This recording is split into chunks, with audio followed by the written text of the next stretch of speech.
Bueno, buenas tardes a todos. Pues muchas gracias por la invitación, Jairo, Alejandro, a la a la Uniandes, a la del Externado y por supuesto al Museo Arqueológico Musa. Pues vengo a presentarles un poco del trabajo que estamos haciendo en cuanto a datación y pruebas de antigüedad en materiales cerámicos. Algunos ejemplos, un poco la parte teórica, básica, para entender de dónde sale todo esto. Y bueno, finalmente aterrizado a ejemplos, ¿no?, de proyectos y algunos resultados. Quizá para hacer un poco más dinámica esta plática y también tener más acercamiento en el momento que ustedes tengan alguna duda, podemos responderla, bueno, tratar de responderla. Entonces, pues damos inicio. El título de esta conferencia es Datación y pruebas de antigüedad en cerámicas arqueológicas por el método de termoluminiscencia. Su servidor Ángel Ramírez, de la Universidad Nacional Autónoma de México. Y bueno, tienen mi correo electrónico. Vamos a hablar un poquito, una introducción al tema. Ustedes si que gustan me van siguiendo acá, para mí es más fácil la pantalla. ¿Por qué la necesidad de medir el tiempo en la arqueología? Particularmente en arqueología, la necesidad de medir el tiempo se encuentra fuertemente enraizada.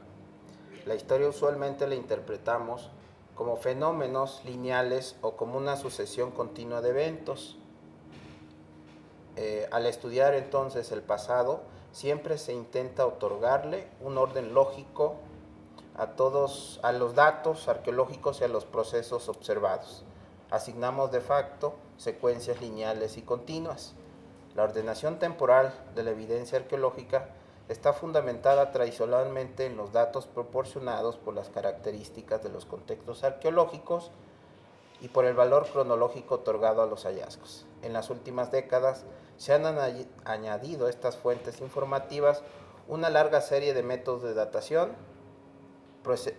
procedentes de las ciencias duras que han modificado en algunos casos los esquemas temporales para el pasado de la humanidad. Vengo en particular del Laboratorio de Termoluminiscencia del Instituto de Geofísica de la UNAM. Ahí se llevan a cabo análisis de datación de muestras geológicas y arqueológicas, así como pruebas de antigüedad o autenticidad en cerámicas arqueológicas y de patrimonio cultural. En colaboración se aplican algunos otros métodos como la fluorescencia de rayos X para determinar la composición elemental y la difracción de rayos X para determinar lo que es la mineralogía y algunos análisis de residuos en los materiales cerámicos, residuos orgánicos e inorgánicos. Muy bien. Entonces vamos a hablar un poquito de esto de qué es la termoluminiscencia como un campo dentro de la física de estado sólido y que nos atañe al siguiente conferencia. Es que tenemos dos grandes ramas, una la dosimetría, ¿sí? Tiene que ver, la dosimetría termoluminiscente no es otra cosa más que medir dosis de radiación, ¿sí? Entonces tenemos la dosimetría aplicada a lo que es el monitoreo radiológico y radiodiagnóstico, usado comúnmente, por ejemplo, en física médica, en radiodiagnóstico, pacientes con procesos de radioterapia, tratamientos, o lugares donde se ocupen las radiaciones y se requiera conocer la dosis a la que se han expuesto los trabajadores o el ambiente. Y la otra rama grande que ahorita vamos a hablar es lo que es la datación. La datación aplicada a muestras geológicas y en particular, que vamos a hablar el día de hoy, solamente en muestras arqueológicas. De aquí tenemos dos puntos de partida o dos vertientes en muestras arqueológicas. El último evento de calentamiento, que estamos ahí asociándolas al momento de cocción de una cerámica, ¿sí? Cuando esta fue fabricada, llevada a un horno, ese es el momento que vamos a fechar, el calentamiento de la pieza. Y por otro lado, las pruebas de antigüedad, que es una variante, vamos a explicarlas más adelante, ¿sí? Y bueno, dentro de las geológicas también ahorita lo que estamos trabajando es la última exposición a la luz solar, porque ya muchos eventos geológicos intervienen o interaccionan con los contextos antropológicos. O por ejemplo en México, en el Valle de México, tenemos un campo volcánico activo y muchos de estos depósitos volcánicos cubrieron en su momento o hicieron que migraran algunos asentamientos, ¿no? Entonces las correlaciones geológicas con las antropológicas pues, están cada vez más estrechas en cuanto a cómo fue, digamos, cronológicamente el establecimiento de estas culturas en ciertos puntos.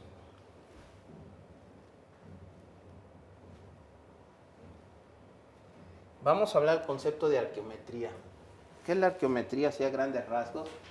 Pues es la ciencia que aplica conocimientos, métodos y técnicas físicas y químicas, entre otras disciplinas, de las ciencias duras a la arqueología, ¿no? Tenemos por ahí las matemáticas, la física, la química, involucrándose con la arqueometría para procesos de fechamiento, para paleoambientes, ¿sí? Caracterización de materiales, entre otros. Entonces, podemos ver la arqueometría como un híbrido, ¿sí? Así como vemos el color azul y amarillo del verde. La arqueología junto con la ciencia dura, pues tenemos la arqueometría, ¿sí? La arqueometría en general tiene sus propias características, ¿sí? Tiene carácter propio. No estamos hablando directamente con la arqueología, ni tampoco las ciencias duras, ¿sí? El laboratorio, sino es independiente, pero por supuesto tiene influencia de estas dos áreas, ¿no? Digámoslo así, no necesariamente el mandar muestras, un arqueólogo, un antropólogo, el mandar una muestra arqueológica está haciendo arqueometría, o por el otro lado, el físico, el químico, el ingeniero que está en laboratorio, también no necesariamente por procesar una muestra arqueológica está haciendo arqueometría. Vamos a hablar un poquito de la importancia de los contextos que hacen que la arqueometría funcione. Dentro del quehacer arqueológico, una parte trascendental es el análisis de los materiales recuperados en la excavación. El estudio de estos nos permite obtener datos relevantes sobre la sociedad a la que pertenecieron. Por ejemplo, conocer su forma de vida, su cosmovisión o sus relaciones comerciales en un tiempo específico. La información que podamos recuperar de los materiales arqueológicos es inestimable, puesto que fundamenta gran parte de las inferencias y conjeturas para entender un sitio arqueológico y a quienes lo habitaron.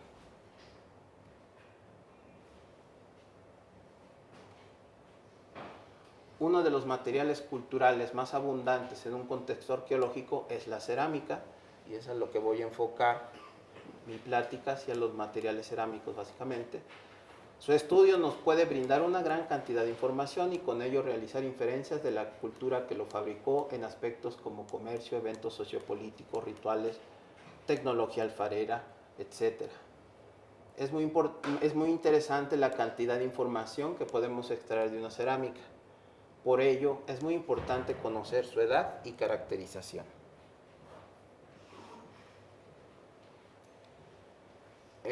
Bueno, tenemos la pregunta, ¿cómo podemos conocer la edad de una cerámica? ¿Sí? Para ello existen diferentes métodos de datación.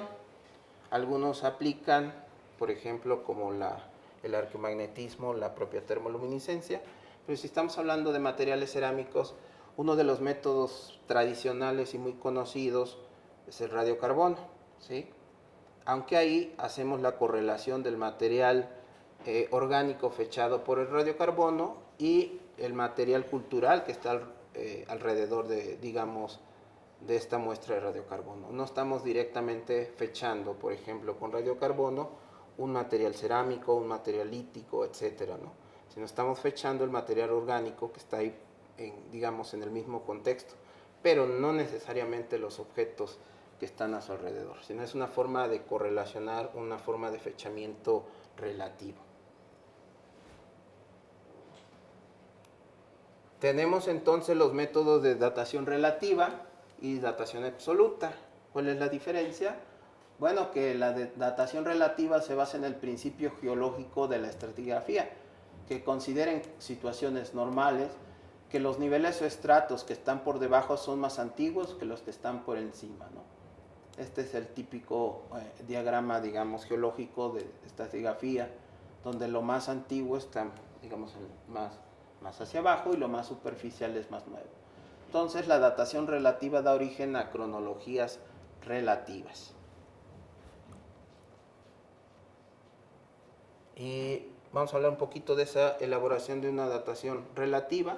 Bueno, en el entendido que los productos de un periodo o lugar determinados tienen un estilo reconocible y el cambio estilístico de los artefactos suele ser gradual y evolutivo. Por ejemplo, tenemos ahorita estos artefactos. Podemos observar que tienen un estilo reconocible entre ellos, ¿no? Y el cambio estilístico de los artefactos suele ser gradual evolutivo. Aquí podemos ver, en función de sus características y estilos, podemos hacer una cronología relativa de estos 4 artefactos. Claramente podemos determinar que el segundo artefacto es el más antiguo y el tercero más reciente, ¿no? Entonces, los ordenamos cronológicamente y estamos haciendo entonces una datación relativa, ¿sí? De antiguo a nuevo. Entonces, pues una datación relativa de cerámica nos da una cronología relativa de cerámica. Vamos a hablar ahora un poquito de los métodos de datación absoluta.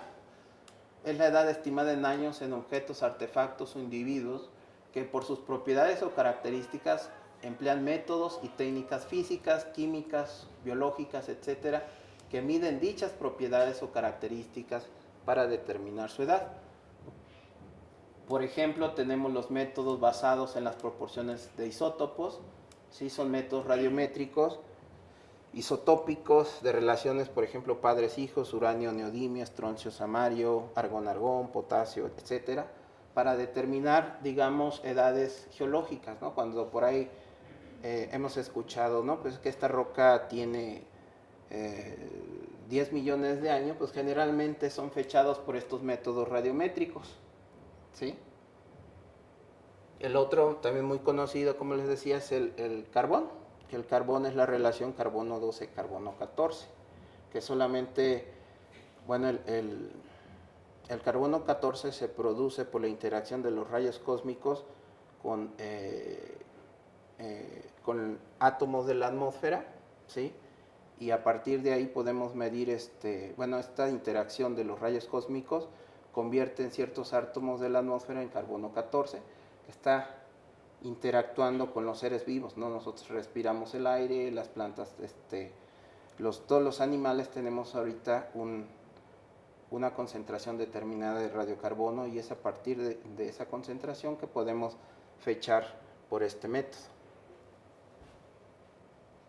Como método absoluto. Tenemos estas correlaciones estratigráficas en contextos geológicos arqueológicos. Por ejemplo, tenemos un perfil, en una excavación un perfil A, un perfil C, un perfil B, con estratos, y conformamos un perfil general, ¿sí? De esa estratigrafía. Pero bueno, estos son los casos bonitos, ideales, que quisiéramos tener siempre en trabajo de campo, pero se nos presentan en algunas ocasiones problemas, ¿no? En esta datación relativa. Por ejemplo, cuando tenemos alteraciones de un contexto, ¿sí? Algo como esto, que no sabemos, por ahí, como decimos ya, está todo de pies y cabeza, esto está de cabeza, no sabemos qué fue primero, ¿sí? Y ahí empezamos a tener problemas con estos sitios, ¿no? Donde tenemos alteraciones y no podemos distinguir estos estratos y por consiguiente la datación relativa en cuanto a los estratos se nos complica, ¿no? No sabemos cuál fue por ahí primero. O hay sitios incluso que tenemos o no han sido excavados y tenemos cerámica nueva, no conocida, entonces no tenemos ninguna correlación con otro sitio como para situar temporalmente ese punto, ¿no? Entonces ahí ya no podemos hacer, por ejemplo, correlación en cuanto a la tipología cerámica y relacionarla con otro sitio, sino en sitios nuevos donde hay materiales nuevos, no conocidos, ya la correlación ya no se puede aplicar tan directamente. Análisis del contexto arqueológico, ¿sí? En la aplicación de métodos de datación absoluta. En la medida de lo posible, estar seguro que tenemos una correcta interpretación de lo que vemos, ¿sí? Tiene que ver con la experiencia de quien lo ve y cómo lo quiere ver a veces. Entonces, en la medida de lo posible, estar seguros que tenemos una correcta interpretación de lo que vemos. ¿Qué tipo de materiales culturales podríamos encontrar? ¿Sí? Tiene que ver con la aplicación de métodos arqueométricos en general, no nada más de datación, los geofísicos, los métodos químicos, cualquier técnica, método aplicado a la arqueología debe de tener previamente una planeación para aplicarlos de manera correcta o lo más, digamos, correcta posible, disminuir esos errores desde el análisis de contexto del campo, la metodología de muestreo, digamos por radiocarbono, como se va a medir carbono 14, es recomendable no tomar las muestras con las manos, si tomas la muestra no colocarla en una bolsita de un polímero, una bolsa de plástico, donde igual ahí traíamos nuestro sándwich y entonces empezamos a contaminar la muestra. Por eso es muy importante la planeación. ¿Qué métodos de datación se pueden aplicar a los materiales encontrados? Bueno, depende de qué material estemos hablando, es el método que vamos a seleccionar para nuestro fechamiento. ¿Cuáles son los requerimientos y metodologías de muestreo de los métodos? También tiene que ver con planeación. Por ejemplo, también es común que al laboratorio lleguen muestras y que digan, ¿sabes qué? Son muy importantes, muy interesantes, queremos que las feches por termoluminiscencia. Pero ya al contarme cómo se muestró en campo o lo que han hecho, pues ya no aplica el método. Por ejemplo, lo que vamos a medir en la muestra es una dosis de radiación natural. Si la muestra la traigo de campo, ¿sí? La someto a un escáner, a rayos X, etcétera, pues la estamos alterando. Entonces ya no la podemos fechar por termoluminiscencia. Por eso es muy importante conocer estos métodos en la medida de lo posible para anticiparse y poder tomar un muestreo correcto, ¿no? Porque siempre va en un método de datación, siempre va a salir un número. Lo importante es que ese número corresponda a la realidad, ¿no? Que no haya sido alterado previamente. Por eso es importante formular la pregunta correcta al material encontrado. Es decir, no forzar que el material nos diga lo que queremos en términos de orden cronológico. Bueno, la datación absoluta también tiene algunos problemas. El mal análisis del contexto arqueológico, que también aplica la datación relativa. Errores en los procedimientos de laboratorio, ¿sí? Cómo se procesan las muestras. Alteración de las muestras antes de ser analizadas en el laboratorio. Que se contaminen, que hayan sufrido alteraciones por radiación, etc. Entonces, una datación relativa nos puede evidenciar posibles errores en los procedimientos metodológicos también de una datación absoluta. Con ello voy a que las cronologías absolutas pueden combinarse perfectamente con las cronologías relativas, no necesariamente se contraponen. Es decir, no vamos a decir que las cronologías relativas son mejores o no que las dataciones absolutas. Y también las dataciones absolutas no vamos a decir que son mejores o peores que las, sino se combinan y en la medida de esa combinación se tiene una cronología más precisa y más robusta, ¿no? Eso nos ayuda muchas veces a entender ese contexto de campo cuando vemos resultados en el laboratorio. Procedimiento de análisis del contexto arqueológico, pregunta. Es común que me pregunten qué método de datación absoluta es mejor, termoluminiscencia, radiocarbono, arqueomagnetismo, dendrocronología, etcétera. ¿Sí? Y esa pregunta ya tiene una connotación de que pareciera que los métodos son iguales y que fechan lo mismo, cuando no es así. Son métodos diferentes. Por ejemplo, si hablamos de dendrocronología, pues estamos fechando los anillos del árbol, ¿no? El arqueomagnetismo, bueno, mide la intensidad y en parámetros de declinación del campo magnético terrestre. el radiocarbono, como les decía, material orgánico encontrado, y la termoluminiscencia, estamos hablando de cerámicas. Entonces, lo que fecha radiocarbono no lo puede fechar termoluminiscencia y viceversa, ¿no? Entonces, también igual con los otros métodos. Entonces, somos métodos diferentes.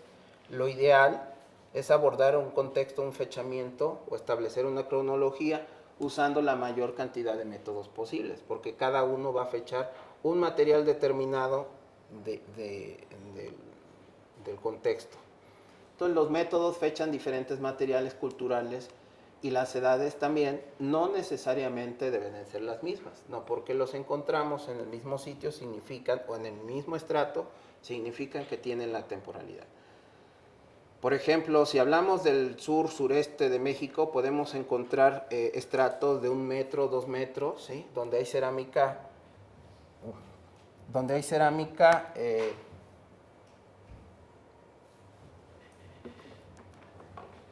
con una temporalidad muy cercana, con una profundidad de 1 metro.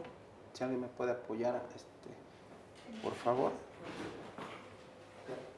Ya se está acabando la batería. Perdón. Sí, no da tiempo todavía. Entonces podemos encontrar en un estrato de 2 metros cerámica de la misma temporalidad, ¿no? Muy cercana a las edades. Si nos vamos al norte, condiciones áridas y secas, podemos encontrar estratos de 30 centímetros con material cerámico de diferencia de 700 años, ¿no? Entonces, sí, aunque estén prácticamente muy cerca una de otra, a la hora de, si fechamos esta pieza, no directamente podemos correlacionar diciendo, pues la otra también tiene la misma edad. Sí, por eso es muy importante que no nos basemos a veces en esas correlaciones nada más por cercanía. Tendría que analizarse, por ejemplo, ese contexto de formación de suelos, ¿no? Para decir, bueno, este suelo aquí en medio metro podemos tener 1000 años, ¿no? Y acá en 1000 años tenemos 2 metros, 3 metros, ¿no? También es algo que podemos ajustar, por favor.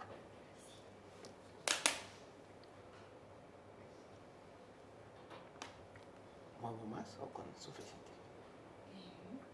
¿Sí conecta? Sí. Ya hice por eso. Ahí está. Muy bien. No sé si al momento tienen alguna pregunta, comentario o continuamos. Muy bien. Sí, entonces, pues descartamos que estos métodos sean iguales o fechen lo mismo, el mismo material.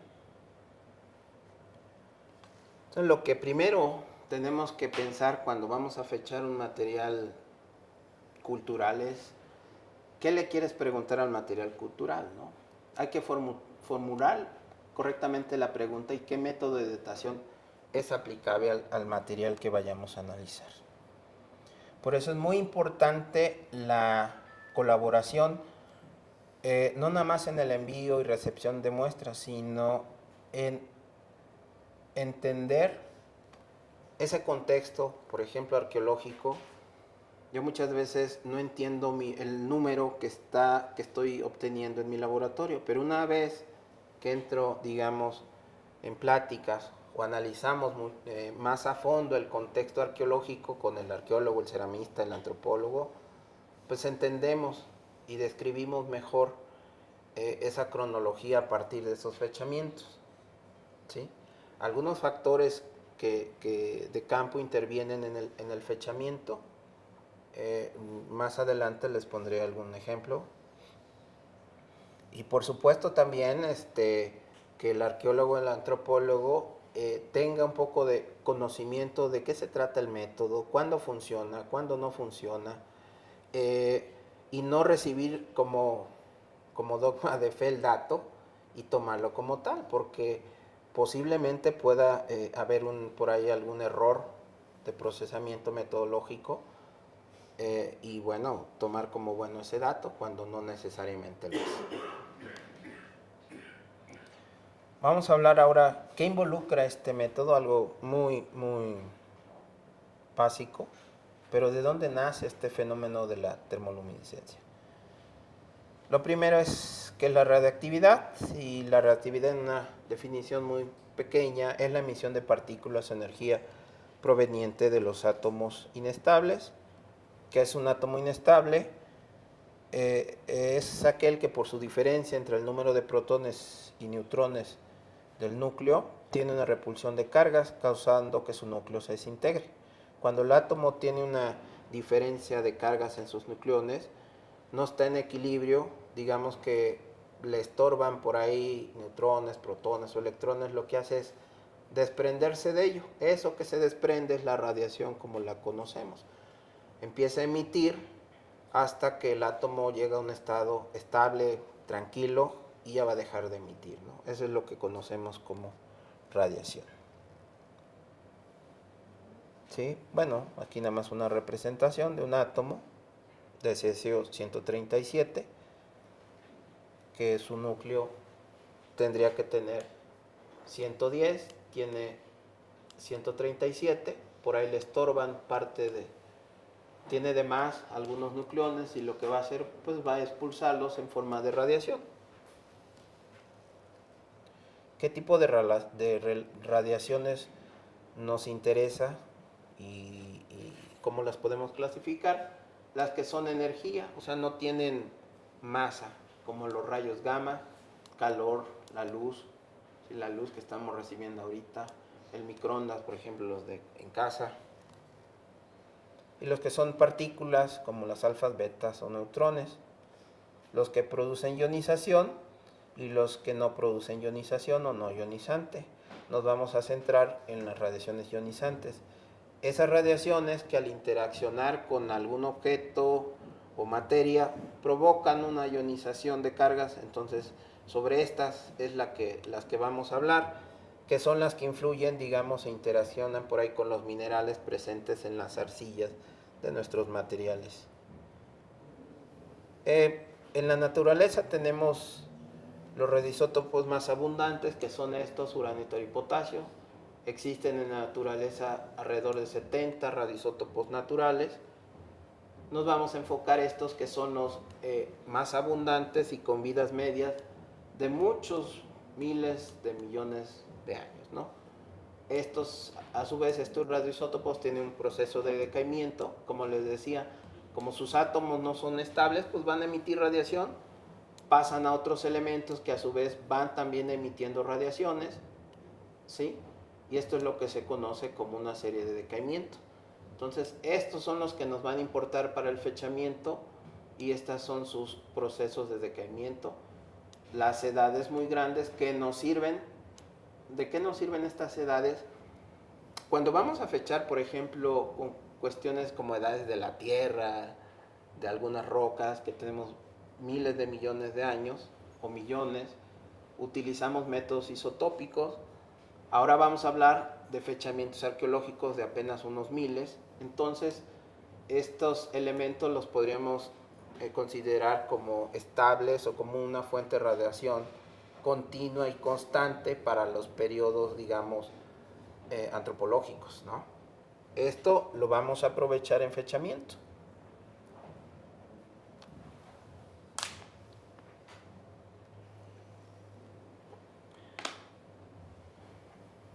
Como en México consumimos mucho plátano, y por lo que veo aquí también. ¿Quién no nos han dicho, por ejemplo, cuando hacemos deporte, que estamos cansados, pues para recuperar algunos electrolitos, minerales o potasio, pues cómete un plátano, ¿no? Hoy desayunamos también esta fruta.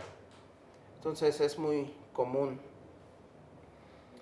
De potasio que consumimos en un plátano, por ejemplo, el 93.3% es potasio 39, que es un átomo estable. El 6.68 es potasio 41, que es estable. Pero el 0.0117 es potasio 40, es potasio radioactivo, ¿sí? Este tiene una emisión gamma y una emisión beta. Y con una vida media de, vean esto, ¿no? 1.250 millones de años, es muchísimo. Entonces, Con esto quiero decir que las radiaciones o estos elementos radiactivos están presentes en la naturaleza. Por ejemplo, están en el espacio, las montañas, los mares, lagunas, desiertos, ciudades, nuestra casa, incluso dentro del cuerpo humano, ¿no? Están presentes, parte de nuestra vida diaria, las radiaciones. En este momento, pues tenemos una serie de, nos están atravesando radiaciones de los radioisótopos, por ejemplo, que están presentes en el piso, en la pared, en su ropa, en el material de la silla. Es parte de nuestra naturaleza. Y eso, bueno, para términos de fechamiento, pues lo vamos a aprovechar. Bueno, ya así muy breve de este tema de las radiaciones. ¿Alguna pregunta o comentario? No. Pasamos ya a lo que es ahora el fenómeno de la termoluminiscencia. ¿Cómo estaríamos viendo la termoluminiscencia? Pues así, ¿no? No vemos nada y luego vemos algo. Así apreciaríamos el fenómeno de la termoluminiscencia. Vamos a entender un poquito sobre ese fenómeno. Imagínense un diamante, una esmeralda, un rubí o cualquier mineral, cuarzo, feldespatos, olivinos, plagioclasas, etc. Lo acercamos a una fuente de radiación ionizante, luego llevamos nuestro diamante a un horno, puede ser incluso el de nuestra casa, ¿sí? Prendemos el horno, suministramos energía en forma de calor y lo que vamos a observar es una emisión de fotones o esa lucecita que veíamos anteriormente. Es como apreciaríamos el fenómeno de termoluminiscencia.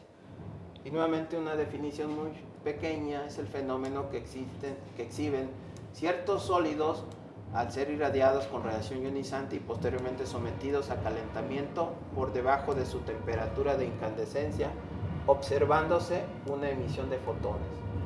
Se irradia, se calienta y se emiten fotones en el espectro visible de 400 a 700 nanómetros. Y de las primeras observaciones que se hicieron fueron por Robert Boyle en octubre de 1663 y lo reporta la Royal Society en Londres. ¿Qué es lo que está pasando un poquillo por en la de forma interna? Pues tenemos los electrones de la capa de valencia o la última capa del átomo, interacciona con la radiación, este electrón viaja por la estructura del sólido cristalino, ¿sí? Podemos llamar, por ejemplo, o pensemos en un mineral, este mineral lo calentamos y el exceso de energía lo emite en forma de luz. El proceso de almacenamiento de la señal TL, digamos, ¿cómo viene un mineral? ¿Sí? O cómo está su situación en la naturaleza. Tenemos, digamos, la dosis de radiación que el mineral ha adquirido a través del paso del tiempo, ¿sí? La dosis de formación mineral. Cuando esos minerales que están presentes en las arcillas dentro de la cerámica, o en otras palabras, la arcilla es sometida a cocción, la señal luminiscente se vuelve cero. Y es a partir de ese momento se enfría la cerámica que va a recibir una dosis natural hasta que la llevamos al laboratorio, la muestra, la calentamos, va a emitir una señal, ¿sí? Nuevamente la señal se vuelve cero, pero además por ahí le irradiamos artificialmente para conocer la dosis de radiación con la que viene en campo nuestra muestra. Entonces, ¿cuál es el cronómetro, el reseteo o el punto que vamos a fechar? En una muestra geológica, por ejemplo, una pómez, su momento a fechar es la erupción volcánica. Entonces podemos fechar una tefra, una ceniza, una pómez, un basalto, y podemos fechar el evento de la erupción del volcán. En una pieza arqueológica lo que vamos a fechar, ¿sí?, es el momento de la cocción. ¿Cómo está entonces este contexto de nuestra muestra en campo? Imagínense el Tepalcate o la pieza arqueológica por ahí enterrada. con estos radioisótopos naturales que van a estar irradiando mi muestra todo el tiempo, desde que estuve en este contexto. Por ahí una pequeña contribución de la dosis cósmica, y la misma pieza, al contener estos materiales, sufre un proceso de autoirradiación. Entonces, ¿cómo va? Aquí tenemos la ecuación general para calcular la edad por termoluminiscencia, que es la paleodosis, o la dosis que ha recibido la muestra a través del paso del tiempo entre la dosis que recibe por año. Este esquemita muy básico, pero para entender un poco mejor. Imagínense ustedes por ahí una nube que todo el año, todo el tiempo está lloviendo, está emitiendo lluvia. Colocamos un contenedor, lo dejamos por ahí un año y medimos el volumen después de ese año. ¿Sí? Le medimos que tiene un volumen de 1 litro de agua.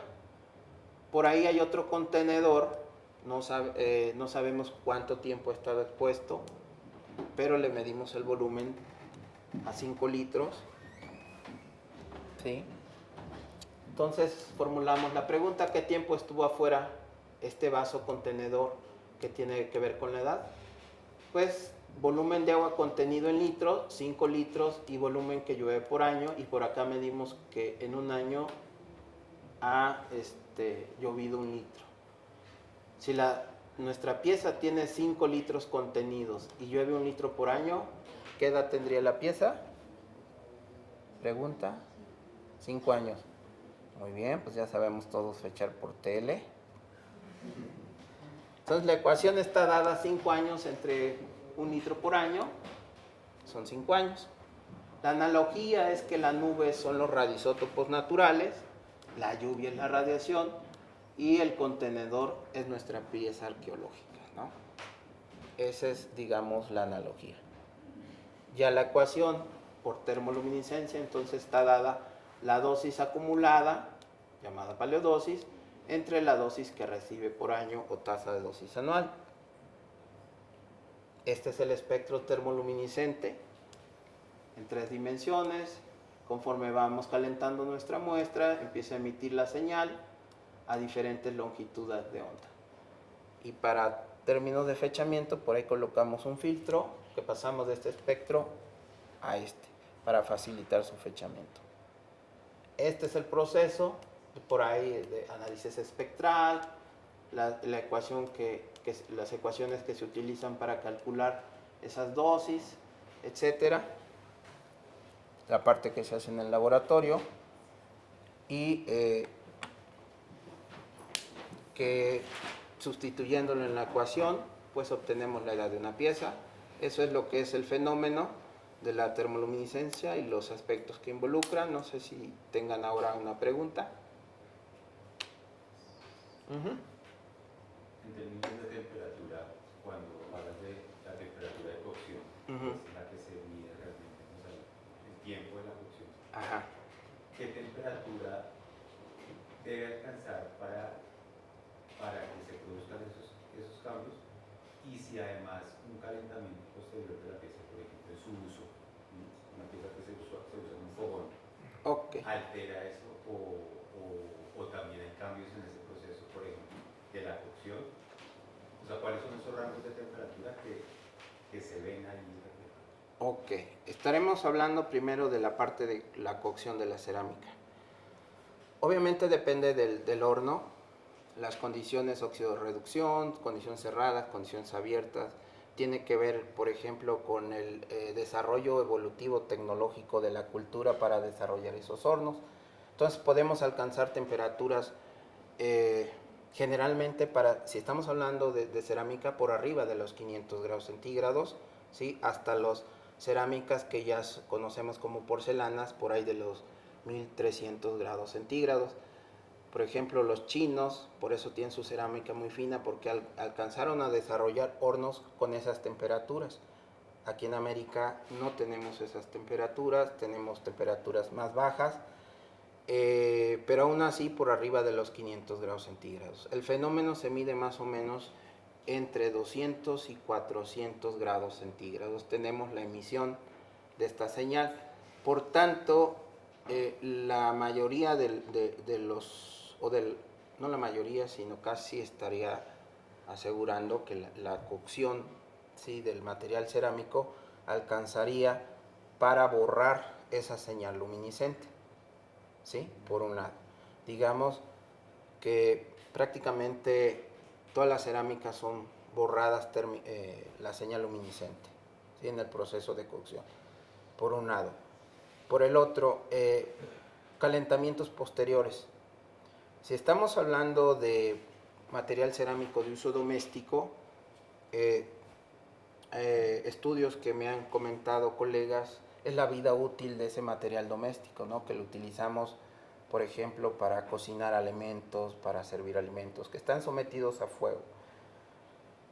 Me mencionan que tienen aproximadamente unos 10 años de uso, digamos, de uso de esta cerámica, ¿no? Pensemos en las ollas de barro que están en nuestra casa, que a veces por mucho que las cuidamos también no tienen un periodo de uso porque se nos rompen.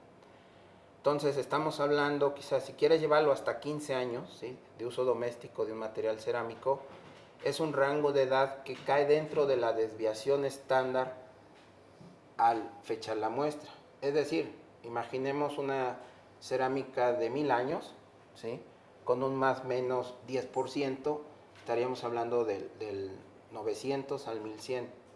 Pero pensemos que la edad real de esa cerámica son esos 1000 años. Y la edad de uso, ¿sí?, de ese periodo de uso es muy pequeño, cae incluso dentro de la desviación en el cálculo de la edad. ¿Sí? Ya cuando son, por ejemplo, bueno, no conozco mucho los contextos aquí, pero en México generalmente las cerámicas de uso ritual no son sometidas a estos procesos, ¿sí?, por ejemplo, de uso doméstico. Eso no significa que por ahí puedan estar sometidas a otro tipo de acción. Por ejemplo, que maten la cerámica en un proceso ritual, o que quemen el sitio también como parte de un proceso de regeneración. Hay que determinar si esas cerámicas no fueron térmicamente alteradas. Por eso les decía, es muy importante conocer el contexto y platicarlo con el arqueólogo, porque si yo no sé que la cerámica fue sometida a calentamiento posterior a su fabricación, yo voy a calcular una edad más joven porque hubo un borrado parcial, ¿sí? Entonces, en el análisis del contexto con el arqueólogo, él me indica no han sufrido ese tipo de alteraciones, y ya nuestro fechamiento va a tener una mejor certidumbre. Pero sí es muy importante considerarlo. Por ejemplo, también cuando hay pisos quemados, etcétera, algún tipo de proceso de calentamiento por la cual la cerámica pudo haber sido afectada. Sí es algo muy importante al considerarlo. No tanto la vida útil del material, sino calentamientos posteriores. Por ejemplo, en una ocasión feché un sitio con cerámica del sitio y las edades resultaron más jóvenes. No entendíamos por qué, no checaban con lo esperado, pero ya platicando con arqueólogos un poco más a fondo este tema, resultan que estas cerámicas estaban en unas zonas de cultivo actuales. ¿Y qué es lo que pasa? Que al término de la cosecha se quema. Entonces esas cerámicas, a través de procesos de agricultura, fueron sometidas a calentamiento y borraron parcialmente esa señal. Por lo tanto, las edades se volvieron más jóvenes. Por eso es muy importante hablar y analizar ese contexto. ¿Sí? En el caso, por ejemplo, de piezas de museos, que están ligadas a un sitio arqueológico, ¿cuál es el tamaño de la muestra que se requiere? Primero, me imagino que pasa por rayos gamma y luego pasa por un proceso de calentamiento destructivo. ¿Cuál es el tamaño de la muestra para poder llegar a determinar la edad? Ok, si gustas, un momentito más en la presentación tengo la parte, ya los ejemplos, por ejemplo, de museos, metodología de muestreo y análisis de la muestra, que es muy parecido, pero si me esperas tantito, lo voy a presentar. ¿Sí? ¿Alguna otra pregunta? Y no sé si con esta tus preguntas fueron respondidas. Ok. Adelante. Ese es el momento. Cuando hablas de los radioisótopos más abundantes, que es el uranio, el potasio, el otro no lo entendí cuál era. Torio, uranio, torio y potasio. ¿Esos son los elementos que se buscan en la cerámica o hay otros que se... No. O sea, ¿qué es lo que realmente se busca en las muestras de cerámica en esos análisis? Lo que se busca es el efecto que causaron las radiaciones en mi material cerámico. A ver, voy a intentar explicarlo. Tenemos los minerales en la cerámica, ¿sí? Esos minerales tienen una estructura molecular, tienen átomos, ok. Cuando la radiación proveniente de estos elementos radioactivos que están en el medio interaccionan con los electrones de los átomos que forman los los minerales, los electrones pasan a otro nivel de energía por causa de esta radiación. Se van acumulando a través del paso del tiempo, ¿sí? Cuando calentamos el material, estos electrones regresan a su estado basal. El exceso de energía lo emiten en forma de fotones. Entonces, entre más radiación, mayor número de fotones emitidos, por un lado. Por otro, ¿qué tiene que ver eso con la edad? Pues va a haber más dosis recibida por mi material, ¿sí? Cuanto más tiempo estuvo expuesto a la radiación natural desde el momento de su cocción. Es decir, una cerámica que tiene 1000 años va a tener mayor señal luminiscente que una cerámica de 500 años. Pero para ver su luminiscencia y la cantidad de radiación es necesario medir el uranio, torio y potasio en el sitio. Porque esta concentración de elementos varía. No es lo mismo aquí en Bogotá que a las orillas posiblemente de Bogotá o en este estrato que estamos ahorita de superficie que 2 metros abajo.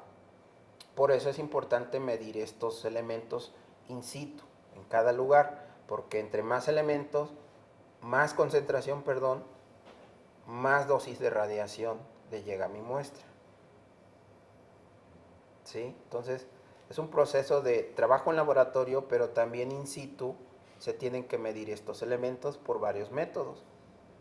O sea, implica tanto tomar muestra de la cerámica como de elementos del contexto. Exacto. Y calibrar los equipos con eso. Sí, en pocas palabras, eso lo vamos a ver en un ejemplo. Para hacer un fechamiento es muy recomendable acudir al sitio, tomo mi muestra y ahí coloco un equipo que se llama un espectrómetro gamma, que me va a medir la concentración de esos elementos en el punto donde estaba mi material. Así sé exactamente cuánta dosis recibió mi muestra por año. Y si tiene 1000 años, bueno, pues vamos a poder estimar esa edad. ¿Sí? Entonces, no vamos a medir estos elementos en la muestra, sino vamos a medir los efectos de la radiación de estos elementos en la muestra. ¿Sí? Creo que había otra pregunta. Digamos, ¿puede afectar alguna otra cosa la cantidad de esos elementos radiactivos en un lugar que debamos tener en cuenta en el momento de tomar esas mediciones? Bueno, la cantidad de la concentración de estos elementos sí afecta para calcular la tasa de dosis anual. Pero, digamos, por eso vamos a medir estos elementos precisamente en el lugar o en el contexto donde estuvo mi muestra, ¿sí? Para tener en consideración que, bueno, hay una variable o variación de estos elementos en campo. Como les decía, es como la mineralogía, ¿no? O la química elemental en mis cerámicas. Cada cerámica tiene su propia mineralogía, ¿sí? Dependiendo de las fuentes de arcilla donde se extrajo. Y si vamos a una fuente diferente, va a haber otra concentración de minerales, posiblemente. ¿Sí? Igual los elementos. En este contexto hay una concentración determinada de estos elementos y en otra, pues otra concentración. Lo importante es medir esas variaciones en el sitio preciso donde extrajimos nuestro material. No sé si con esto. Y otra cosa. Sí.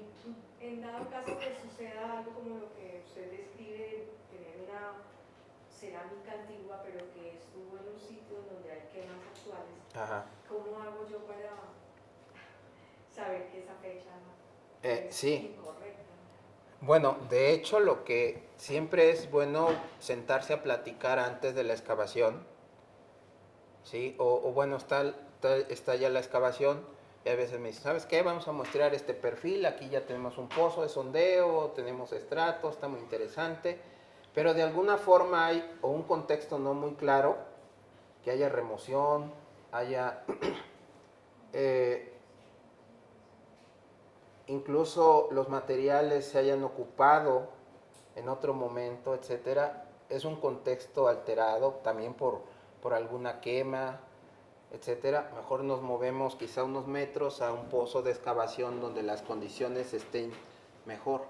Y ese es el momento en que vamos a decidir de muestrear ahí, mejor muestreamos acá, porque aquí estamos como que garantizando mejor las condiciones, ¿sí? Y claro, los procesos de ver si hay un piso quemado, ¿sí? Material orgánico quemado, si hubo fogones, ¿sí? Hubo hornos, etcétera. Si decimos que hay un piso quemado, hubo fogones, etcétera, en este sitio, pues mejor muestreamos donde no lo haya. Pero ese es en el proceso de análisis del contexto. Y generalmente los arqueólogos, ya con su ojo experto en campo, pues ya saben dónde, ¿no? Incluso si estamos hablando de una unidad doméstica, en lugar de muestrear el punto donde estaba la cocina, el fogón, pues nos trasladamos a otro punto de la unidad donde no haya esos procesos de calentamiento.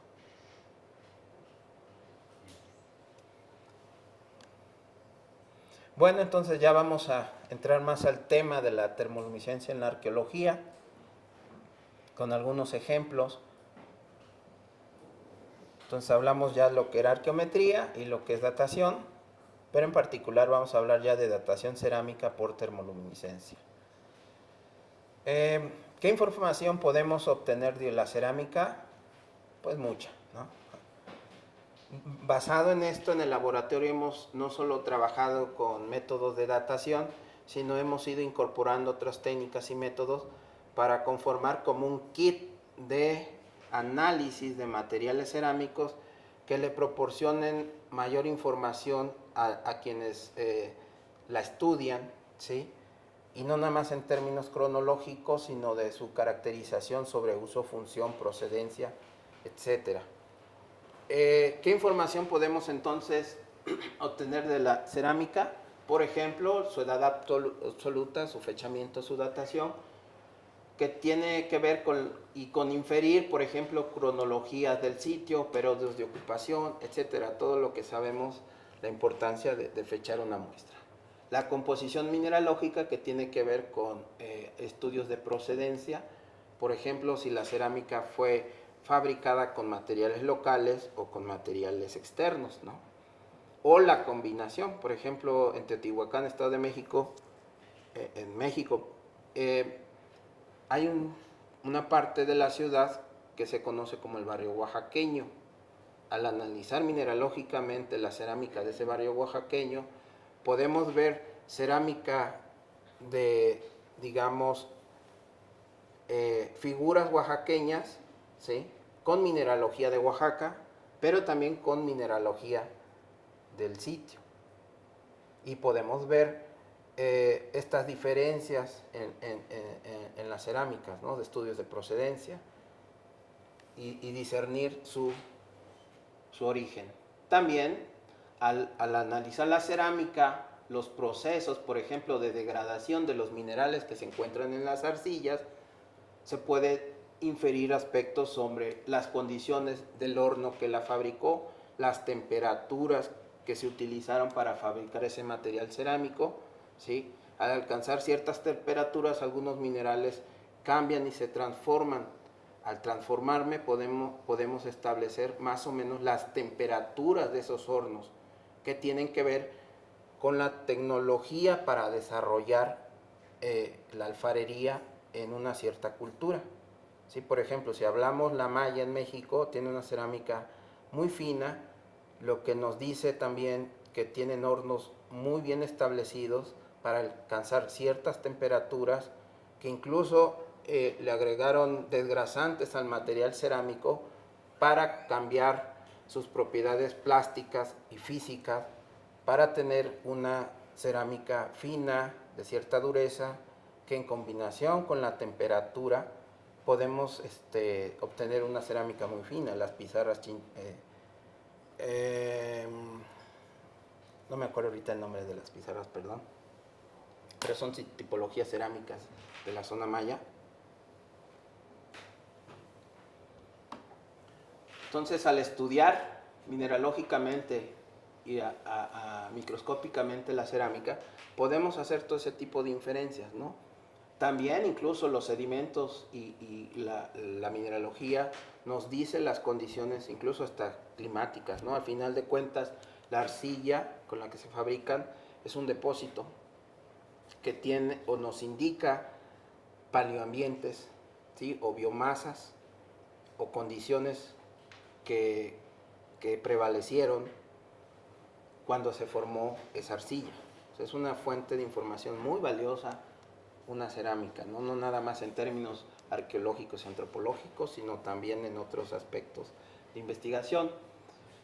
El análisis químico se hace en pruebas muy rápidas, pruebas que químicamente se les llama la gota, para determinar la presencia o ausencia de ciertos residuos químicos, como los inorgánicos, fosfatos, carbonatos, pH, los orgánicos, carbohidratos, proteínas y ácidos grasos, que nos determinan el uso de ese artefacto.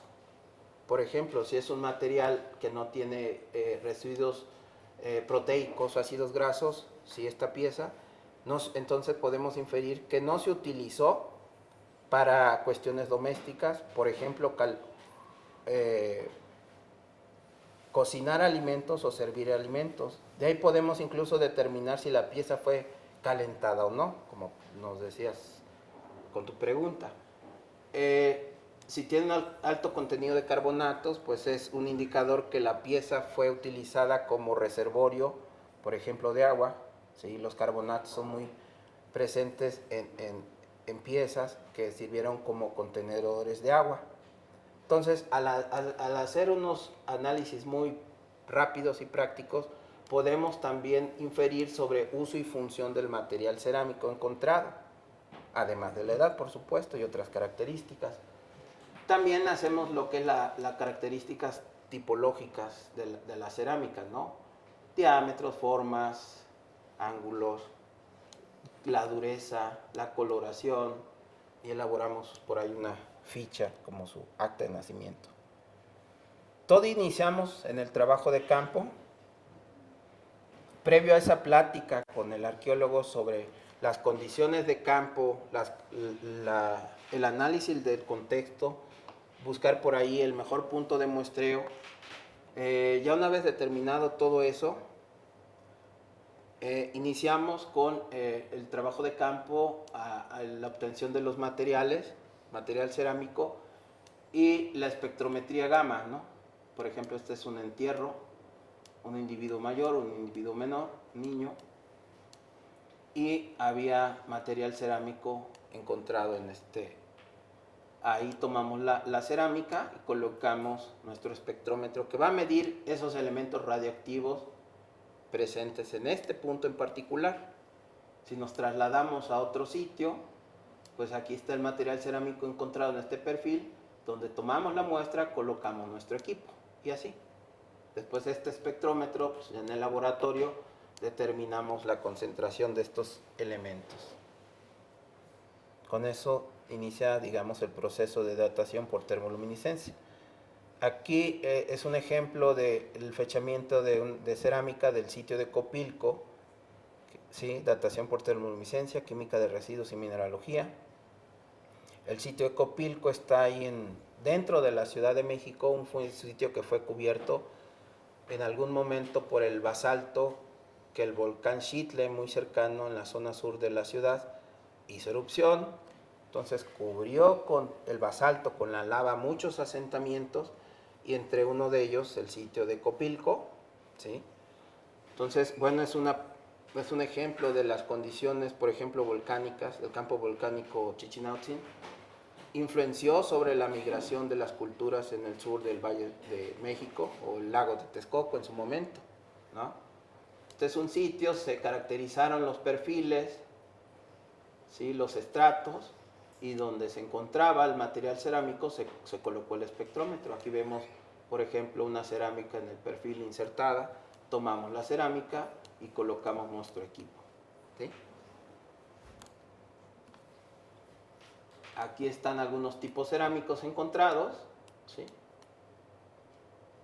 También había contextos de entierros, plataformas y alguna posible ritual, una área posiblemente ritual inmediato a un espacio de una troncocónica. Ahí se me fue. ¿Qué pasó? Se quedó pegado esto. Ahí va. La siguiente. Elaboramos la ficha describiendo la cerámica.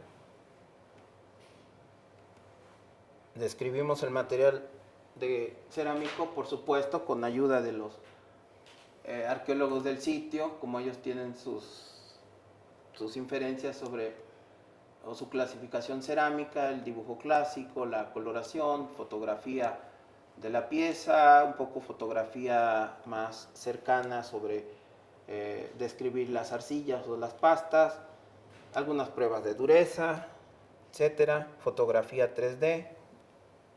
Si es necesario, parte de esa pieza se corta, se pone dentro de un polímero, se hacen láminas delgadas y se analiza su mineralogía, puede ser en un microscopio petrográfico o pues la podemos llevar a un microscopio de barrido electrónico, dependiendo los requerimientos o necesidades.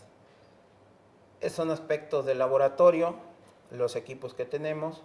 Generalmente se trabaja en condiciones de oscuridad porque tanto la temperatura como la luz provocan un desvanecimiento de la señal termoluminiscente. ¿Sí? Aquí tenemos nuestro equipo, los espectros, un irradiador, nuevamente parte de los equipos del laboratorio.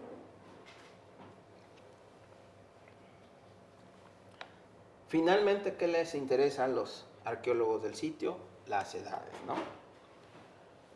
Tenemos las ecuaciones, tenemos nuestras muestras, análisis espectral y finalmente las edades absolutas obtenidas en nuestras muestras y las edades relativas, ¿no?, a la edad de Cristo. Vean como aquí algunas muestras no se pudieron fechar, porque no todas las muestras se pueden fechar por este método. Dependen de sus propiedades termoluminiscentes de los minerales que están dentro de la arcilla. Aproximadamente hemos podido fechar cerca del 90% de las muestras en el laboratorio. Entonces hay por ahí un 10% que no se pueden fechar. No es por el método, sino por las respuestas TL de los materiales. A estos materiales también les hicimos un análisis por microscopía electrónica para determinar los minerales y los porcentajes de estos minerales en la arcilla. Ajá. Podemos ver la presencia de estos minerales en función de nuestras muestras, ¿sí? De entrada podemos observar, bueno, aquí está una representación de estas, no se alcanza a ver quizá con precisión, pero podemos ver los porcentajes de estos minerales en nuestras muestras. Y así a simple vista, nada más con esto nos indica que la cerámica no proviene de la misma fuente de arcilla. Aunque están en el mismo sitio, no provienen de la misma fuente de arcilla. Y bueno, las inferencias que se pueden hacer a partir de ello, ¿no? Pero de entrada nos están diciendo, no son iguales en composición, ni mineral, y por supuesto, elementalmente también va a haber diferencias. Del análisis químico de residuos, también pues les hicimos estas pruebas y vemos algo aquí interesante, que todas presentaron un alto contenido proteico, ¿sí? Esto nos infiere que las piezas se utilizaron para, o ya sea para cocinar alimentos o servir alimentos. ¿Sí? Todas nuestras piezas.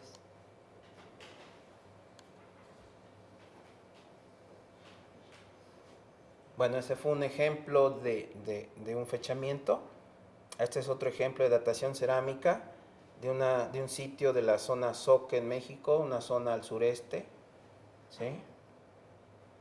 Este es el sitio de la zona Zoque y entender un poquito de qué se trata. Alrededor de los años 1350 al 1300 a.C., desde las costas del Pacífico de Guatemala y Chiapas, grupos identificados como mije zoqueanos, con un bagaje cultural en el cual destaca su cerámica y figurillas, arribaron al territorio de lo que actualmente es el sur de Veracruz y noroeste de Tabasco, estados México, fusionándose con los habitantes locales. A la llegada de los españoles, los pueblos hablantes de zoque estaban distribuidos por una gran parte de lo que ahora son el estado de Chiapas, la región serrana de Tabasco y el oriente de Oaxaca y Veracruz.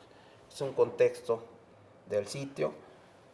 En razón de la escasa información prehispánica que acerca de los zoques de la vertiente del Golfo se tiene, desde el 86 el arqueólogo Eladio Terreros llevó a cabo trabajos de reconocimiento arqueológico en la zona, recorriendo aproximadamente 600 kilómetros cuadrados.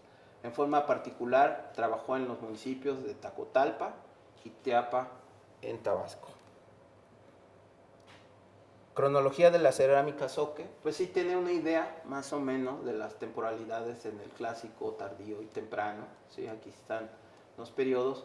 Y el objetivo era ajustar esa cronología de ocupación en los sitios zoques de Teapa y Tacotalpa a partir de fechamientos por termoluminiscencia. Ahora, algo que ha ocurrido en México en cuestión de cronologías cerámicas es que era, digamos, de una forma común asociar los tipos cerámicos a periodos. Es decir, tener una secuencia de un tipo cerámico como A, B o C, D, como una secuencia escalonada, que cuando se dejó de fabricar el estilo cerámico tipo A, inició el tipo B. Y con esto en ocasiones se hacían correlaciones. Si encuentro el tipo A en este sitio y encuentro el mismo tipo A en este sitio, entonces tienen la misma edad. Pero empezaron a observar que en algunos sitios se dejaron de producir esos materiales cerámicos tipo A, cuando en otro todavía se produjeron todavía por mucho tiempo. Entonces esas correlaciones tipológicas en ocasiones no se puede aplicar directamente. Empezaron a notar estos fenómenos, ¿no? Que por ejemplo, cuando se fabricaba el tipo A, todavía no acababa su producción cuando empezaron a fabricar otros tipos, ¿sí? Entonces, este es un buen ejemplo para una correlación cerámica, una cronología relativa. Pero al observar estos fenómenos, ¿sí?, ya no podemos aplicar solamente la cronología con el tipo cerámico. ¿Sí me explico? Por eso es muy importante estos fechamientos absolutos, porque vamos a fechar la cerámica en sí del sitio y en sus condiciones. No se puede comparar una muestra o un fechamiento termoluminiscente de una pieza contra otra, así sean del mismo sitio, porque todo está referido al momento y posición de la pieza. ¿Sí? Muy bien, entonces ellos empezaron a observar este tipo de fenómenos en los sitios. Por eso dijeron, bueno, ya como que nuestras correlaciones cerámicas no las podemos aplicar tan directamente. Por eso necesitamos fechar nuestros materiales, además de precisarlos en un periodo, ¿sí?, ser más puntuales dentro de ese mismo periodo.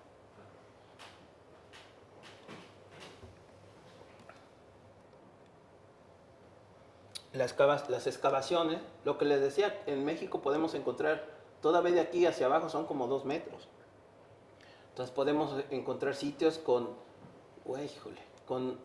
una profundidad de 5 metros lleno de materiales culturales, ¿no? Y en otras medio metro y tenemos ahí mucho tiempo, ¿no? Una cronología bastante extensa. Aquí algunos aspectos de la excavación. material cerámico, el proceso en laboratorio, los espectros de laboratorio, finalmente las edades, ¿no? Por ejemplo, para el sitio Rancho Santo Domingo, ya ajustamos esa cronología propuesta, ¿sí? Con un amplio rango, a una edad relativa más precisa, ¿no? De ese material en particular. De otro sitio, la caverna Cuncubac, también tenemos las edades absolutas, salud, y las edades relativas. Del siguiente sitio, caverna Colenja. Conclusiones de este proyecto. Las 9 muestras de cerámicas presentaron un espectro teleóptimo para su fechamiento, obteniéndose su edad correspondiente. Estos fechamientos aportaron información para el establecimiento de la temporalidad más precisa de ocupación en los 3 sitios estudiados. A nivel regional, dada la larga temporalidad de ocupación de los zoques en la región, la cual abarca 3.000 años, hasta el presente, es necesario muestrear otros sitios para tener una cronología más puntual, más precisa y más robusta para la zona zoque de Tabasco. Cabe señalar que estas dataciones representan las primeras dataciones absolutas sobre materiales cerámicos en la zona zoque. Esto es común, bueno, aquí en México, porque el método de termoluminiscencia no es tan conocido como el radiocarbono. Entonces se están interviniendo varios sitios arqueológicos para o corroborar o replantearse la cronología en función del material cerámico, ¿sí? Y de ahí, bueno, poder hacer una cronología del sitio. ¿Sí? En muchos lugares que estamos trabajando actualmente son las primeras fechamientos ya absolutos de materiales. Por ejemplo, ahorita acabamos de terminar un proyecto en Tuxpan, Veracruz, sobre cerámica de la Huasteca, cerámica de Totonaca, Huasteca. Es una zona cultural con influencia de varias culturas, y no se tiene establecido por ahí con precisión la datación de los materiales. Es donde entra la termo y se hacen fechamientos absolutos, ¿no? Por ejemplo, en la región Golfo de México sería el primer trabajo de fechamiento absoluto en material cerámico. Todo lo demás son correlaciones y dataciones relativas a otros sitios que tienen más o menos los mismos elementos, etc. ¿Por qué? Porque también no es un método que tenga tantas décadas, digamos, como el radiocarbono. Es un método más nuevo, entre comillas, menos conocido y por tanto menos aplicado. Otro ejemplo de fechamiento de un museo, bueno, no un museo, un sitio en Alemania. También hemos trabajado, por ejemplo, muestras de la cultura de los aburráes, en los Andes noroccidentales, ¿no? Cerca de Medellín, en la quebrada de Piedras Blancas. En algún momento trabajamos ahí, también estuvo muy interesante porque se hicieron fechamientos de radiocarbono que se mandaron a Beta Analytics y por ahí la secuencia estratigráfica no correspondía con las edades del radiocarbono. Las más antiguas quedaban abajo, las más recientes arriba, como que no había un orden lógico en esto. Se hicieron fechamientos por termo, ya se sacó una secuencia cronológica más acorde a la estratigrafía, pero por ahí lo interesante, porque también uno aprende de todo esto, es que se tomaron muestras de radiocarbono asociadas a los procesos de génesis del suelo, ¿sí? No asociadas a eventos antropológicos, sino a los procesos de formación del suelo, ¿sí? Ya platicando los resultados, comentando sobre el sitio, ya se hicieron con otra colega que trabaja radiocarbono, además de que ya se tomaron muestras mejor determinadas en el sitio, muestras orgánicas que se fecharon por radiocarbono, pero con una mejor metodología de muestreo, ya quedaron muy bien embonadas las edades de termoluminiscencia con las edades de radiocarbono, ¿sí? Pero lo curioso fue que en un inicio se tomaron muestras de radiocarbonos asociadas a procesos edáficos, de génesis del suelo. Que en su momento, bueno, pues estás en un sitio, ves materiales culturales, mira, encontré un carbón, carboncito, material, pues vamos a fecharlo. Y como les decía, no necesariamente tienen relación. Por eso es importante discutir el contexto. En el laboratorio va a haber edades, va a haber números. Eso corresponde al sitio, pues digo, se tiene un resultado y o el método no sirve o el laboratorio nos está dando edades muy locas, ¿no? Pero a la hora de analizarlo entendemos la importancia de lo que estamos haciendo en este momento. No conozco sus perfiles, pero creo considerar que aquí hay de perfiles más del área de antropólogos, arqueólogos quizá, ¿no? O historiadores. En la medida de esa retroalimentación, pues estos trabajos salen mejor. Este es el sitio de Clemente-Rey actualmente. Este es en 1812. Como ven, no ha cambiado mucho. Tenemos una construcción y materiales cerámicos. Un diagrama, un esquema de esta construcción.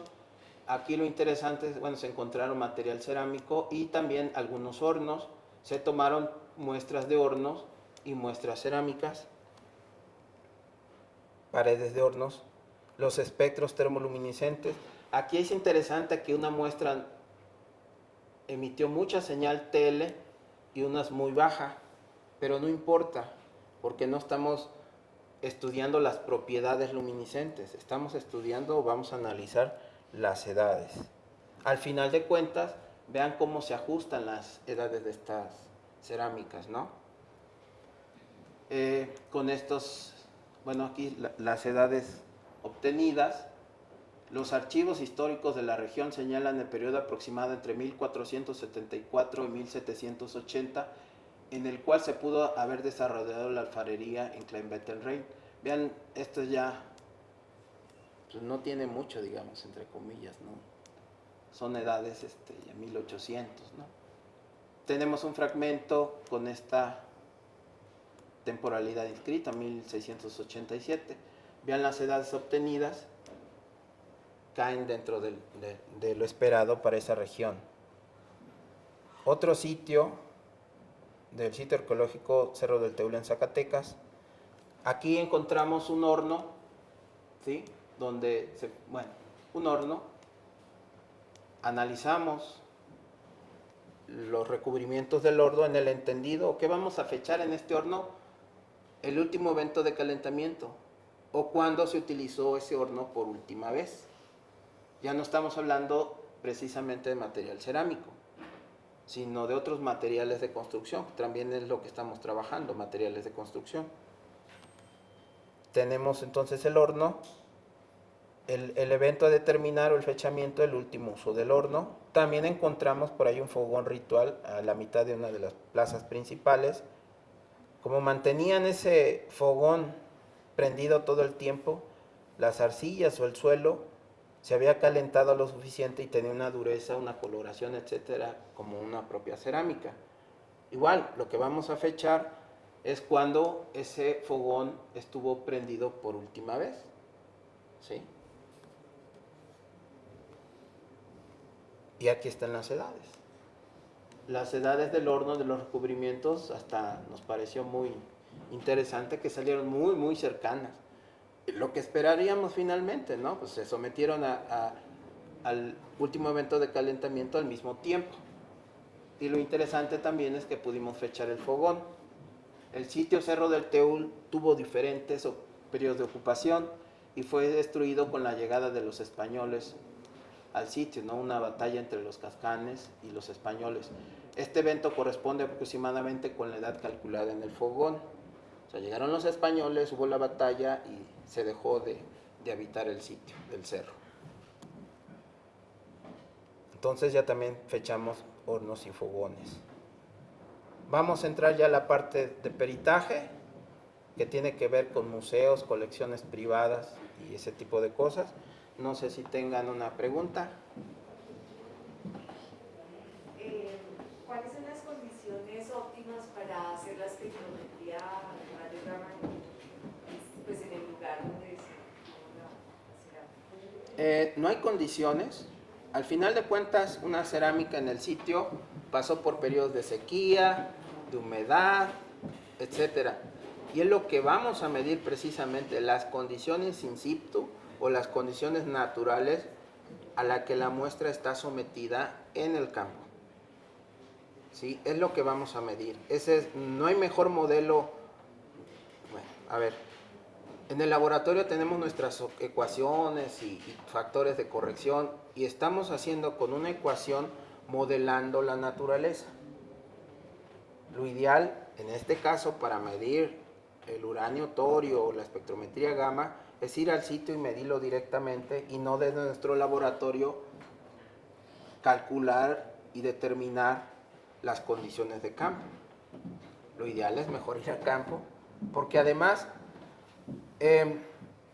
si a mí nada más me mandan suelo y yo analizo y calculo la dosis a partir de ese suelo, pero quizá la muestra de cerámica estaba al lado de un muro de roca, de una estructura, de un suelo madre, de suelo, de otros elementos que contienen diferente concentración de elementos radiactivos y me van a irradiar de cierta forma mi pieza.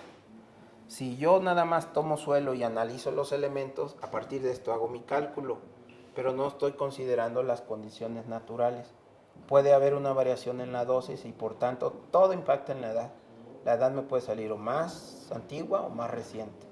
Lo ideal es ir al campo, así sea lodoso, muy húmedo, seco, no importa, pero fueron las condiciones. Después, o en el instante en que se toma la muestra, la cerámica, o puede pasar, no sé, un periodo de un mes, 2 meses, ¿cuánto tiempo después de que, digamos, si fue una excavación, Ajá. tenemos un trozo de cerámica en los estratos más bajos, Ajá. la sacamos y podemos ir dentro de cuánto hacer la toma de... No importa porque la concentración de estos elementos radiactivos va a ser la misma, o sea, no cambia.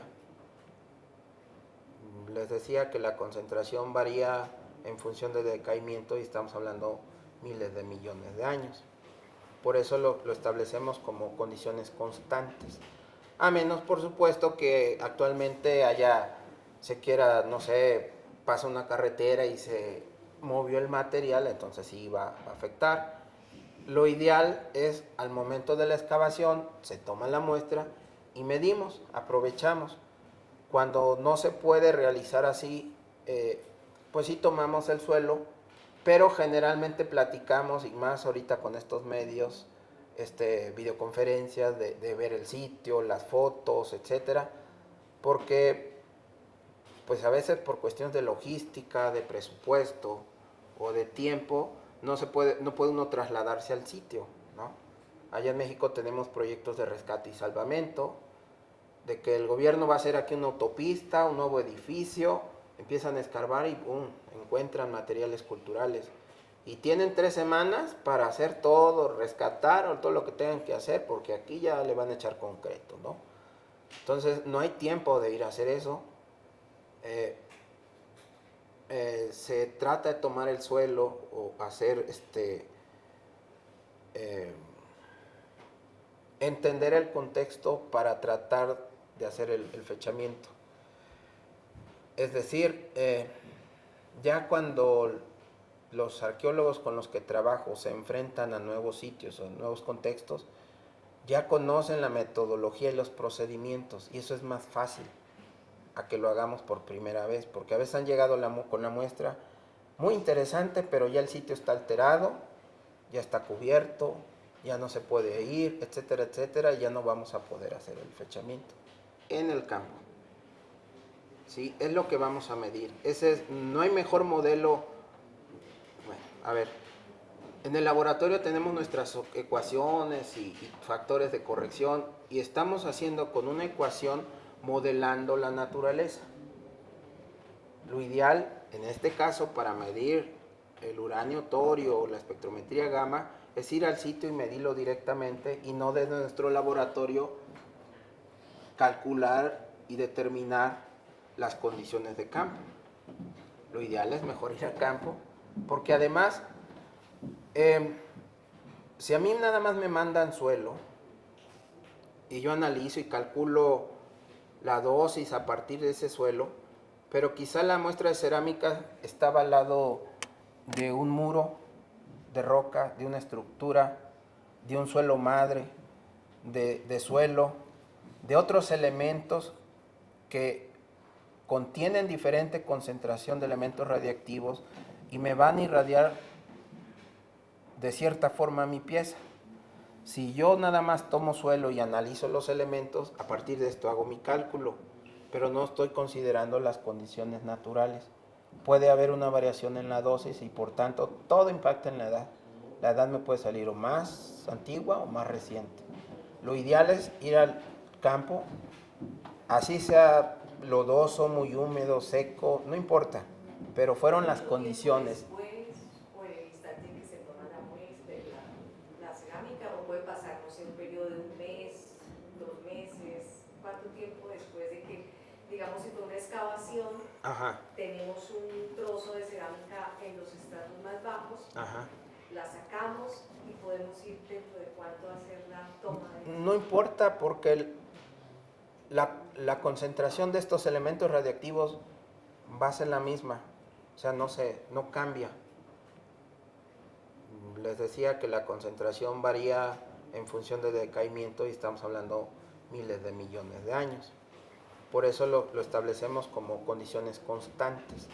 A menos, por supuesto, que actualmente se quiera, no sé, pasa una carretera y se movió el material, entonces sí va a afectar. Lo ideal es al momento de la excavación, se toma la muestra y medimos, aprovechamos.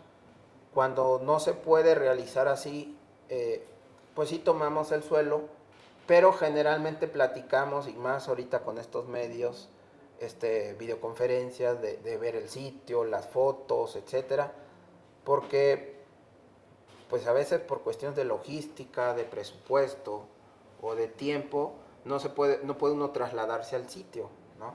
Allá en México tenemos proyectos de rescate y salvamento, de que el gobierno va a hacer aquí una autopista, un nuevo edificio, empiezan a escarbar y ¡pum!, encuentran materiales culturales. Y tienen 3 semanas para hacer todo, rescatar o todo lo que tengan que hacer, porque aquí ya le van a echar concreto, ¿no? Entonces no hay tiempo de ir a hacer eso. Se trata de tomar el suelo o hacer entender el contexto para tratar de hacer el fechamiento. Es decir, ya cuando los arqueólogos con los que trabajo se enfrentan a nuevos sitios o nuevos contextos, ya conocen la metodología y los procedimientos, y eso es más fácil a que lo hagamos por primera vez, porque a veces han llegado con la muestra muy interesante, pero ya el sitio está alterado, ya está cubierto, ya no se puede ir, etcétera, etcétera, y ya no vamos a poder hacer el fechamiento. Entonces,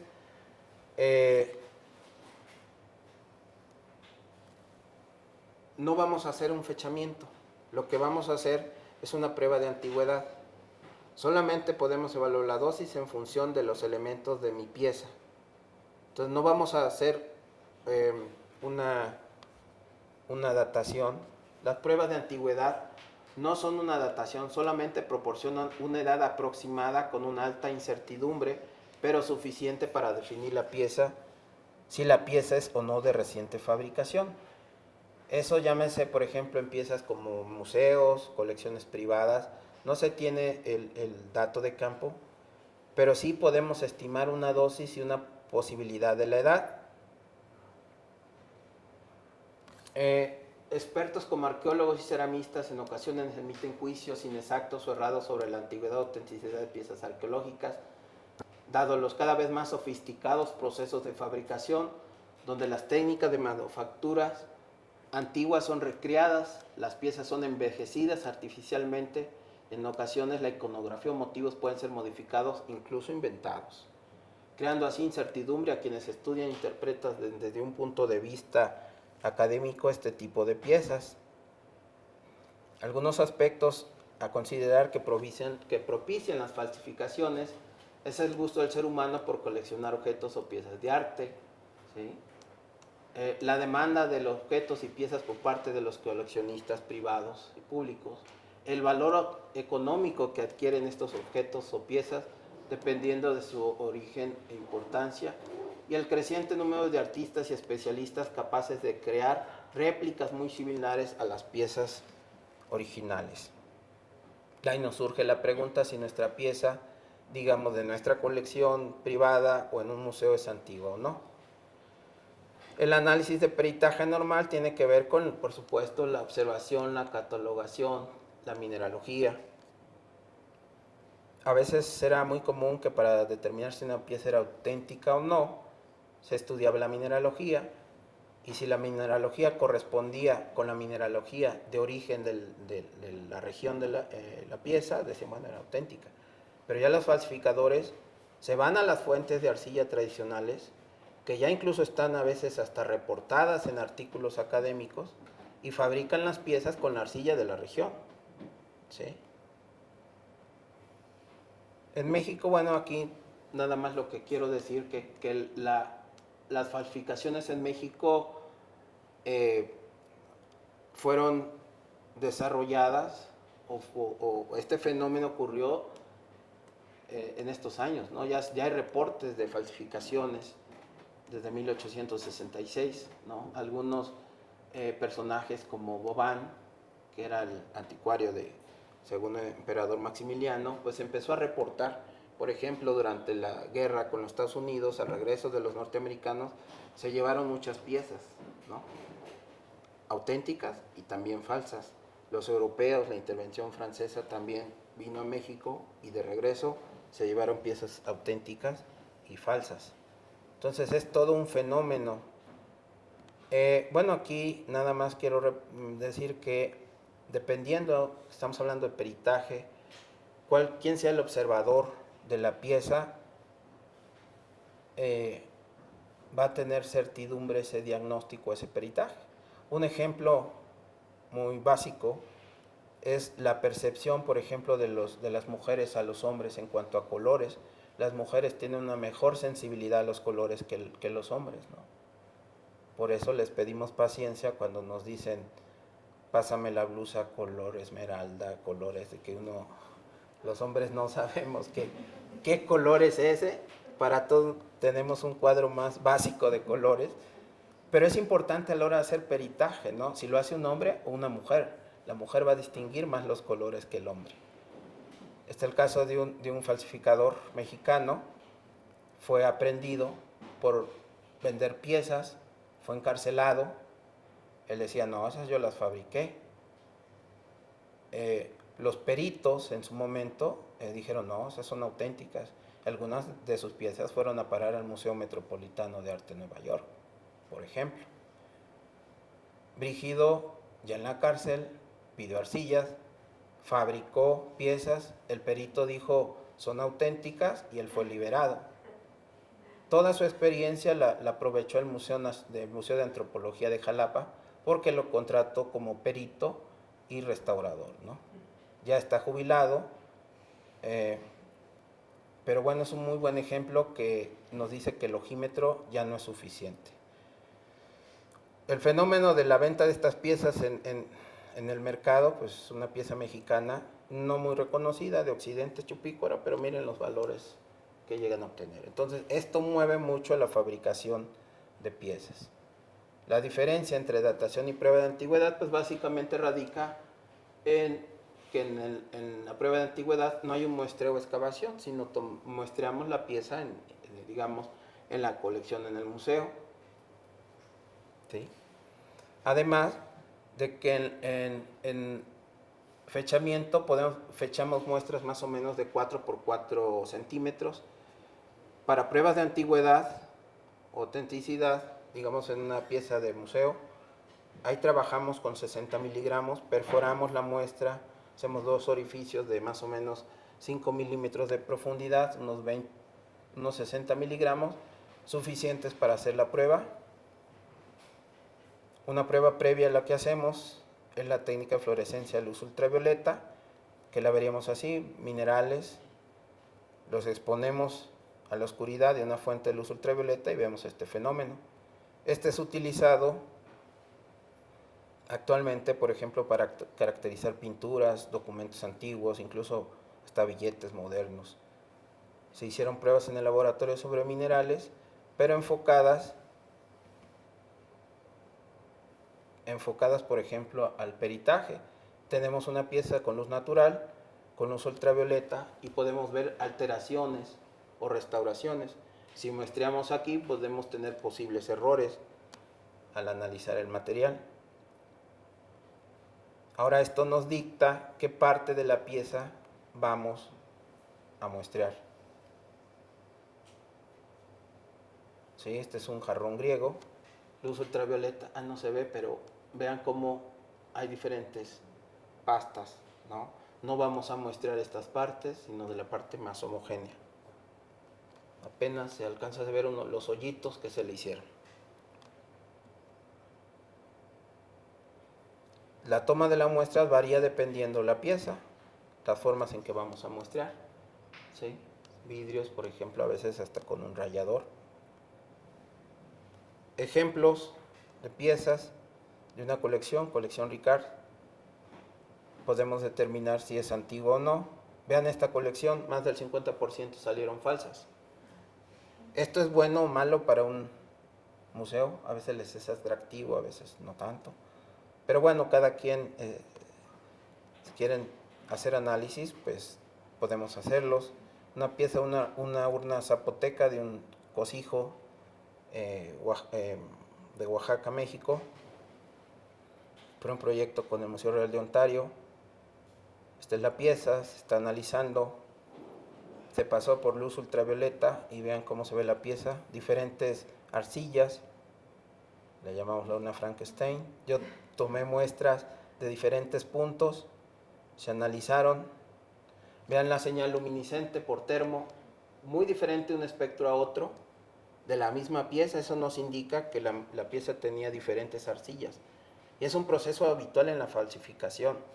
Tomar una parte auténtica de una figura, se desmiembra la pieza, del brazo del pie se construye otra pieza, se le agregan partes ya falsas, y a la hora de tomar muestras, muestrear el brazo nada más, ¿no? Entonces muestrearse la pieza auténtica, pero en realidad es falsa la otra parte, ¿no? Es todo un tema el peritaje. Finalmente se determina que la pieza pues, es falsa. Ya se está desmembrando la pieza. Y se correlaciona su mineralogía con las fuentes de arcilla, pero ya no tiene tanto caso al saber que la pieza es falsa. Otro ejemplo, una pieza que se consideraba falsa, que la andaban vendiendo ahí por ahí en los alrededores de Teotihuacán, y resultó auténtica, ¿no? El tipo de cerámicos arqueológicos que hemos trabajado, pues vemos aquí una chupícuara, este medallón de Teotihuacán, muy emocionados de esta pieza articulada, pero resultó falsa. Estas dinteles mayas, era un grupo de dinteles que pensaban que eran falsos, resultaron auténticos. En fin, diferentes tipos de materiales, no solo arqueológicos, sino también de patrimonio cultural. Por ejemplo, hemos trabajado con jarrones etruscos, una escultura de bronce. No fechamos el bronce, pero sí la tierra o arcillas que a veces están dentro de nuestras piezas, ¿no? De forma indirecta, que también pasaron por ese proceso de borrado, de tratamiento térmico. Por supuesto, figuras de arcilla, de terracota, algunos otros tipos de muestra, algunas porcelanas chinas que hemos trabajado, algunos vitrales. Este está muy interesante por la asociación que se tiene posiblemente del Renacimiento y de ciertos escultores muy famosos, ¿no? Asociados, por ejemplo, quizá al taller de Leonardo, o que él mismo lo haya trabajado, de pinturas sobre vidrio, ¿no? Algunos jarrones griegos. Se les puede también hacer análisis elemental mineralógico. Este es el proceso de fechamiento de una muestra que llega al laboratorio, fechamiento y algunos otros tipos de análisis que se han incorporado para caracterizar, digamos, la cerámica de una forma más extensa y aplicando los métodos de una forma sistemática, porque también la cantidad de muestra que tenemos ya es muy pequeña, ¿no? Entonces tenemos que optimizar los tiempos y la muestra. Y bueno, ya con esto terminamos, una panorámica ahí del sarcófago de Pacal, un jerarca de la zona maya de Palenque. Y con esto, bueno, pues doy por terminada mi plática.